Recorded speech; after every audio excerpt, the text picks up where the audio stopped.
Olá! Nesta aula vamos tratar da força de vendas. A força de vendas se trata de um time de profissionais altamente capacitados, genuinamente motivados, para oferecer produtos e serviços que atendam plenamente às necessidades dos seus clientes. Para estruturar a força de vendas, a gente precisa pensar em que tipo de força de vendas a gente quer utilizar. E é isso que vamos conhecer nessa aula de hoje. Vamos então aos objetivos. Nesta aula teremos então como objetivos conhecer quais são os tipos de força de vendas e também entender quais são as vantagens e desvantagens de cada um desses tipos. Vamos lá! Vamos então entender primeiro quais são os tipos de força de vendas que a gente pode adotar na nossa empresa.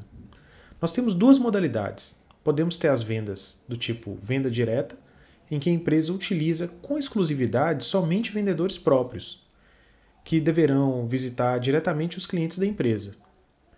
E uma outra possibilidade é a gente utilizar uma força de vendas indireta, em que a empresa usa vendedores dos seus representantes comerciais ou distribuidores, ou ainda vendedores autônomos. Na prática, a empresa tem que decidir entre duas alternativas. Ou ela mantém a sua própria equipe de vendas, ou ela terceiriza isso para uma outra empresa que vai fornecer os seus próprios vendedores ou representantes que vão comercializar ou vender os seus produtos ou serviços.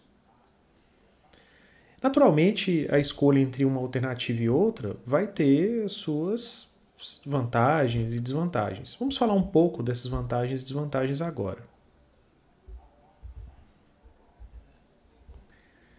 No caso da força de venda direta, uma vantagem que a gente tem é que os funcionários eles recebem um salário e uma comissão, uma participação por cada venda que eles fazem.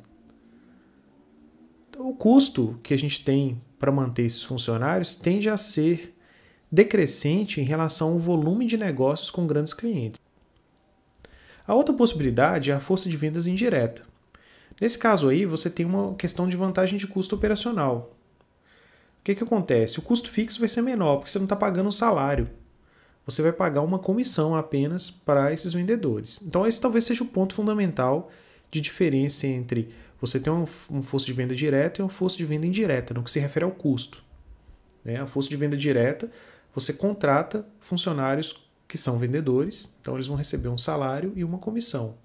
Enquanto que na força de vendas indireta, eles vão receber apenas a comissão. Então tende a ter um custo talvez menor, né?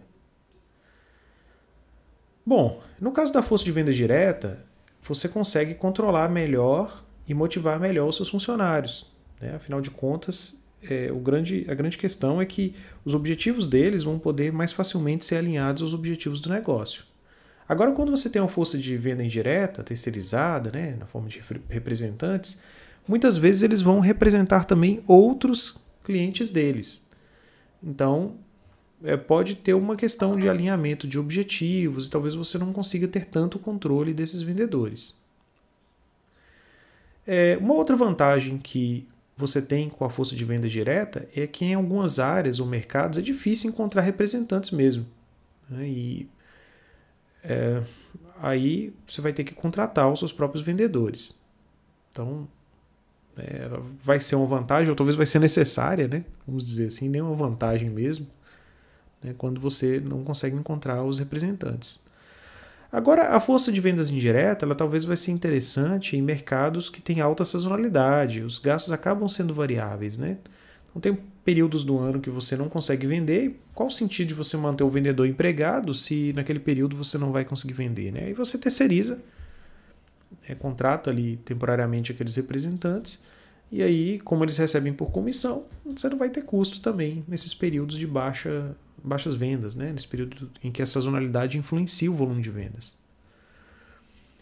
Bom, ainda em relação à diferença das vendas diretas e indiretas, a gente tem uma certeza de que será criado um relacionamento entre o seu vendedor contratado e o seu cliente, quando você usa a força de vendas direta. Agora, quando ela é indireta, tem um dilema, Até que ponto os clientes são da sua empresa ou são desse representante terceirizado que você contratou? Então, essa é uma questão que realmente precisa ser pensada por quem decide entre a força de venda direta e a força de vendas indireta. Então, penso que esse quadro aí traz algumas informações importantes para nós, né, na medida em que assumirmos a função de gerentes da área de vendas, para que a gente decida como é que a gente vai compor a nossa força de vendas. Ao pensar nessa decisão, a gente precisa também escolher qual a modalidade, né, de força de vendas que a gente vai utilizar. A literatura traz para a gente, né, especialmente no livro do Cobra, que a gente está utilizando como referência, algumas modalidades, alguns tipos de vendas que podem servir de base para a gente tomar essa decisão. Então, uma modalidade clássica é a venda porta a porta, né? O vendedor ele visita os clientes sem um roteiro e sem um conhecimento prévio das necessidades dos clientes, né? Ele leva as mercadorias, amostras ou catálogos, bate na porta lá do cliente e aí, né, ele apresenta o produto, o serviço e dali, de repente, ele consegue a venda. Então nós temos vários modelos, né, que utilizam essa lógica de força de vendas porta a porta e ela costuma ser muito efetiva. Outra modalidade é a venda por cobertura. Então, o vendedor ele visita os clientes já conhecidos ou com suspeita de interesse pelos produtos ou serviços da empresa. E esses clientes, normalmente, eles vão ser identificados através de uma resposta que os clientes dão a anúncios de ofertas ou de catálogos, ou mesmo através da visita a pessoas que tiveram seus nomes citados por outros compradores como possíveis interessados. Então é aquela venda que vai acontecer, porque eu tenho uma base de dados de possíveis clientes ou de potenciais clientes, eu vou até eles, já filtrados, né? Não é qualquer pessoa que eu vou bater na porta. E também eu tenho pessoas que foram indicadas por outros clientes. Então eu vou também até essas pessoas que foram indicadas. Então essa modalidade a gente chama de venda por cobertura. Também é um tipo de força de venda que você pode, né, utilizar no seu negócio. Outra modalidade é a visita planejada.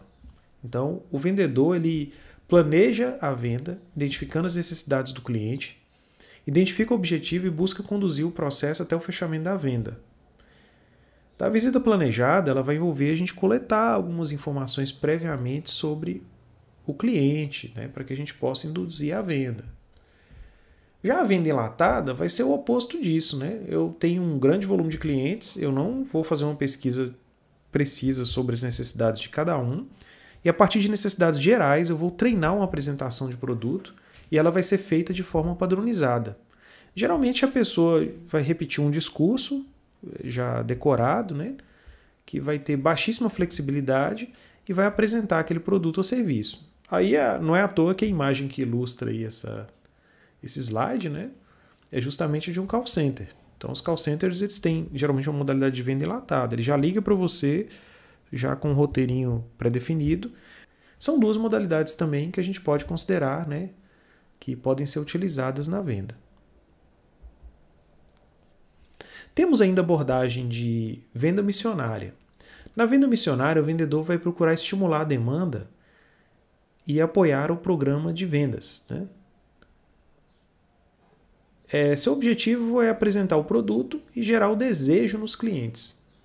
Então, não necessariamente ele espera, com essa abordagem que é feita ao cliente, que ele já compre o produto imediatamente, mas ele quer gerar o desejo, ele quer gerar necessidade, ele quer que o cliente saiba que o produto existe.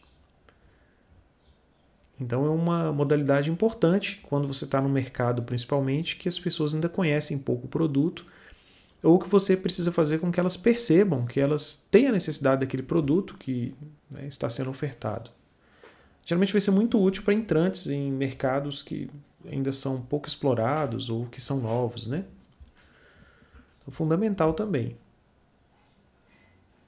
Por exemplo, imagine que você fosse um vendedor de seguros, né? Você poderia abordar um cliente para explicar a importância de fazer um seguro do carro, ou fazer um seguro de vida. Não necessariamente você espera que você vai vender um seguro naquele momento, mas você quer fazer com que o cliente se conscientize da importância de fazer um seguro. A gente também tem a modalidade de tomada de pedidos, né? Nessa, o raciocínio é oposto. O objetivo daquele processo de planejamento de vendas é fechar uma venda. Eu quero que a venda se concretize. Então a expectativa é um pouquinho diferente, né? Não necessariamente eu já talvez presumo que o cliente já conhece o produto, já tem a necessidade, já entende a sua necessidade, né?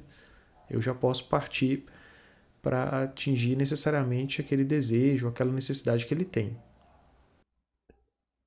Bom, ao final dessa aula, esperamos que você tenha entendido quais são os tipos de forças de vendas e que também esteja claro para você qual é a diferença de cada uma e quais as vantagens e desvantagens que estão em cada um dos tipos. Caso tenha dúvidas, entre em contato e até a próxima!